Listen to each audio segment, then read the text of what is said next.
চলুন আপনাদের সাথে আজকে আমি পালং শাক বানানোর রেসিপি শেয়ার করি। তো প্রথমেই আমি কড়াই বসিয়ে দিয়েছি আর এদিকে পালং শাকটাকে কেটে নিয়েছি বড় বড় করে, আর নিয়েছি শিম, বেগুন আর আলু, তার সাথে নিয়েছি দুটো কাঁচা লঙ্কা। আপনারা আপনাদের পছন্দ মতো লঙ্কা সবজি দিতে পারেন, এর মধ্যে মূলো অ্যাড করা যায়, বড়ি দেওয়া যায়। আমি কড়াই এদিকে বসিয়ে দিয়েছি। এবার কড়াইটা গরম হয়ে গেলে কড়াইতে দিয়ে দেব সর্ষের তেল। সর্ষের তেলটা পরিমাণ মতো দেব। আমি যেহেতু দুজন মানুষের মতো রান্না করছি সেহেতু আমি এতটুকুনি তেল দিলাম। এখানে 1 টেবিল স্পুন তেল আছে। তো তেলটা গরম হয়ে আসলে আমি ছেড়ে দেব তাতে একটা শুকনো লঙ্কা, আর শুকনো লঙ্কাটাকে একটু লাল করে ভেজে নেব। শুকনো লঙ্কাটা যে একটু ভাজা হয়ে যাবে তারপরে আমি এতে দিয়ে দেব 5 ফোড়ন। আপনারা চাইলে কালো জিরেও দিতে পারেন। 5 ফোড়ন দিয়ে ভালো করে নাড়াচাড়া করে 5 ফোড়ন আর শুকনো লঙ্কাটা যখন ভাজা ভাজা হয়ে যাবে, একটু দেখবেন যাতে পুড়ে না যায়, ভাজা ভাজা হয়ে গেলে তাতে দিয়ে দেব এক এক করে শিম, বেগুন, আলু। শিম বেগুন কেটে রাখা শিম বেগুন আলু দিয়ে ভালো করে নাড়াচাড়া করতে হবে। কাঁচা লঙ্কাটাও দিয়ে দিয়েছি তাতে, দিয়ে নাড়াচাড়া করে একটুখানি কম আঁচে ওটাকে ঢেকে রাখতে হবে যাতে তাড়াতাড়ি সেদ্ধ হয়ে যায় এবং ভালো করে ভাজা হয়ে যায়।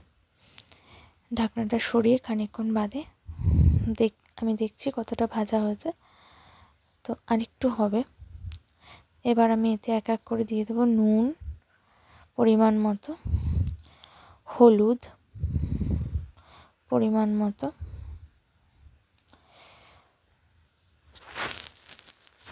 তারপরেতে দিয়ে দেব হচ্ছে সামান্য একটু লঙ্কার গুঁড়ো। আপনারা যদি চান তাহলে নাও দিতে পারেন। দিয়ে এবার এগুলিকে ভালো করে মিশিয়ে আমি সাঁতলে নেব, ভালো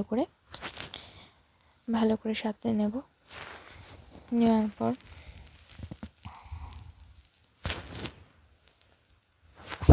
এটাকে আমি ঢেকে রাখবো খানিকক্ষণের জন্য।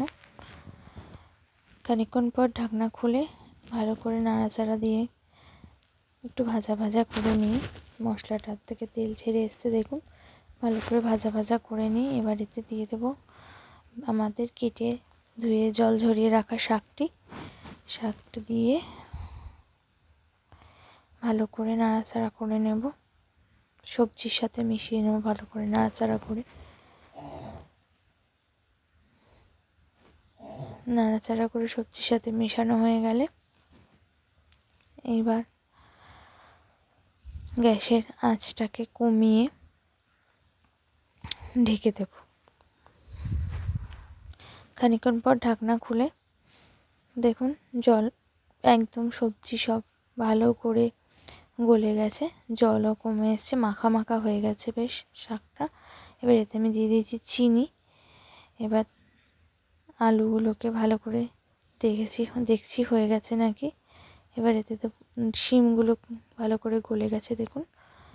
এইবার ভালো করে নাড়াচাড়া করে মিষ্টিটাকে পুরো শাকের মধ্যে মিশিয়ে দেব। যেহেতু চিনিটা আমি দিলাম ওটা একটু গলতে টাইম লাগবে। দিয়ে চিনিটা গলে আসলে, চিনিটা গলে গেলে এবার এটাকে আমি নামিয়ে দেব। ব্যাস, খুব সোজা এবং সহজভাবেই রান্না করা যায় খুব কম সময়ে পালং শাকের চচ্চড়ি। আলু, বেগুন, শিম, এতে আপনি চাইলে মূলোও দিতে পারেন, বড়িও দিতে পারেন। এগুলো দিয়ে তৈরি আমাদের পালং শাকের চচ্চড়ি।